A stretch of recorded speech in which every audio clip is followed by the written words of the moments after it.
Hi there, welcome back to season number 2 of the Conductor's podcast. This is your host, Chao Ting, and in today's episode, we're going to talk about the number one thing that people often miss or misunderstood about a Zoom interview. It's such a great news that someone is interested in you and someone in the search committee discovered your talents, your passions, and recognized all you can do for this position, and you are now getting a Zoom interview invitation. This is so exciting, and I know there are so many resources out there telling you all the tips about giving a great, awesome Zoom interview from, the lighting, the setup, and how to prepare, how to deliver your speech, all that. But I often found that my colleagues miss or misunderstood the number one purpose and the objective of a successful Zoom interview. Before we get to that secret, a tip in a sense, the secret, I wanted to say that having a Zoom interview is usually related to applying for a music director-ish position. If you were applying for an assistant conductor, for example, they probably won't go through so many layers of the selection process. They would just have a whole bunch of finalists and they fly you in, or you get there yourself and you will have the interview and the conducting audition all at once together. But usually for a music directorship, no matter it's a school teaching related job or a music director of a youth orchestra, a church choir, a community ensemble, they would go through more rounds of application and the hiring process, and you were very likely to have a Zoom interview before they decide who they want to invite to their community and conduct the ensemble live. Therefore, the most important thing about giving a successful Zoom interview is to get interested in you. You want to stand out between all bunch of people that they're interviewing. They can range from 8 to 20 to 30 depending on scheduling, but they are quite a dozen of conductors competing in this round with you. And your number one goal is to be remembered and make people interested in you to the extent that they want to find out more about you by extending an invitation to have you coming on site, meet them in person, and conduct their ensemble. So, how do we get remembered and stand out and get interest? There are a couple tips, of course, and I'm going to very quickly review everything you already know about Zoom interview, and a lot of the tips come from my friend Tim Verville, who is the conductor of the Georgia Symphony. We run the joint fellowship program with Girls Who Conduct Together last year. So he said that he has a spot in his house, a corner that is well lit, and has the poster of his conducting as background, because when you're interviewing for a music directorship, you wanted to set up an environment making you look professional. So from the first sight, they see the poster of your face or your name back there, and it's well lit. And he also says something that is very little, but often we are looking into the people on our screen, which is not directly where the camera is. So he will set up a monitor that is at the height of the camera. So when you are speaking, you look into the eyes of the camera, not into the people you're talking to. Those are very small things, but I just want to share those tips because I do not give very good Zoom interviews because I don't have the luxury of having a corner for me to set up such a professional setting. But as I said, the most important thing about a Zoom interview is to get recognized and remembered and draw enough interest so they are curious about you. There are a couple things here.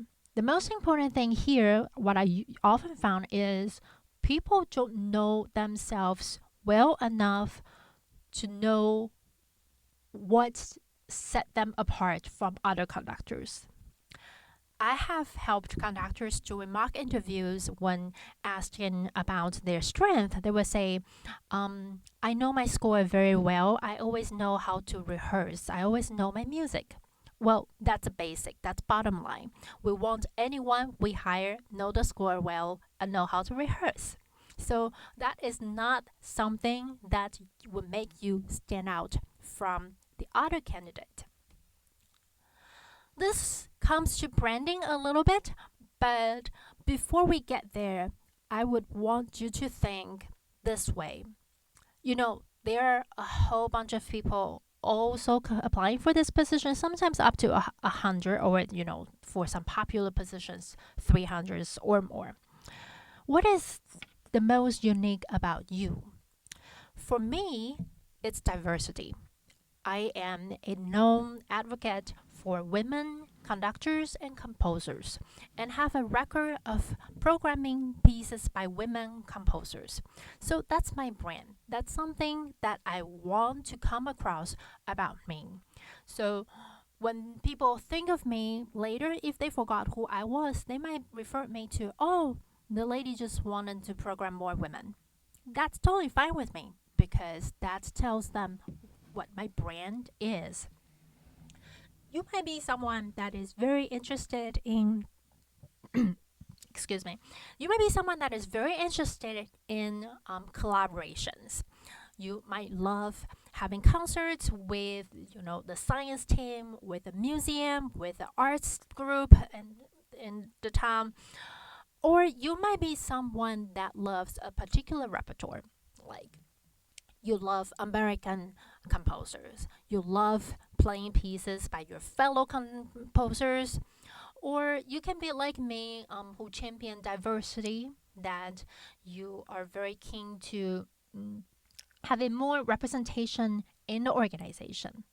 However your brand is, however that is the most unique about you, you want to tie all of your answers to that. Now, I'm going to go over a few tips of giving a good interview in general. The first tip is do your homework, research, research, and research. You have to know the organization that you're interviewing for. What's their recent programs, what's their budget, what are their strengths, and what they might be struggling with, either financially or reaching out to more audience or recruiting. You want to know them a lot. Tip number 2, you want to quickly state the obvious when you answer questions and then go to your unique thing. So, for example, the friend of mine who said that her strength was knowing the rehearsal very well, I will actually modify it and say, of course, like all the good conductors, I know my music very well and I study my score thoroughly. I have plans for rehearsals. But what's more unique about me is I would like to bring in diversity into our rehearsal room. In addition to just studying standard repertoire, I would love to introduce lesser known or contemporary women composers' works into this community so we have more voices heard in our programs. So that's an example of stating the standard, the expected. I just said, of course, I am good at studying the scores, I'm good at giving very good rehearsals, but additionally, I'm tying my uniqueness, my brand, which is diversity, into my answer. Tip number 3, it's not about what they are asking, but what you want to share. Sometimes we are asked questions that we were not prepared, or it's difficult for us to express ourselves with. Just like when you are giving an interview with a journalist, they sometimes want to ask things they want to ask, but you have things you want to say. It's actually more about how you say it and how you deliver your message. For example, if I am not very good at dealing with boards because I don't have much experience working with a board, when asked about, so how do you work with the boards which you have no experience with before? It's a hard question, right? But I can always tie it to my strength and my uniqueness. I would say, while I do not have much past experience working with board, I have experience working with a great variety of artists and community members because I'm such a champion of diversity. I respect people's different needs and different perspectives and different opinions. And through my work as a diversity champion, I have worked with a wild personality span. So I'm very good at listening to everybody's concerns and to find a way to work together as a team. So I didn't really avoid the hard question of me not having much experience working with boards, but I'm tying it to my strength. Also tying it to my brand and just saying it again. So this tip number 3, number 1 was do your homework, really research them well. Number 2, quickly state the obvious, the standard, and the expected, and go to your uniqueness when answering questions. Number 3 is when there are hard questions, it's really doesn't matter what they're asking, but how you answer it. And the most important thing is always tying to your strength. Showcase who you are and deliver it clearly. The last tip I can offer is practice, practice, practice. Practice makes perfect. I am not so good at giving interviews ever. I was not very confident in my English, and I'm more worried about making mistakes than sometimes than getting myself communicated. But I started by writing out script when I did my first few solo podcasts, and then I practiced giving interviews, asking questions, and per practice makes progress. We can never be perfect, but having mock interviews, having friends asking you questions, make you nervous, record yourself. And one thing that I found was so great was I recorded myself and have my answers transcribed by, there are so many apps there now. And I found out I say a lot of nonsense things.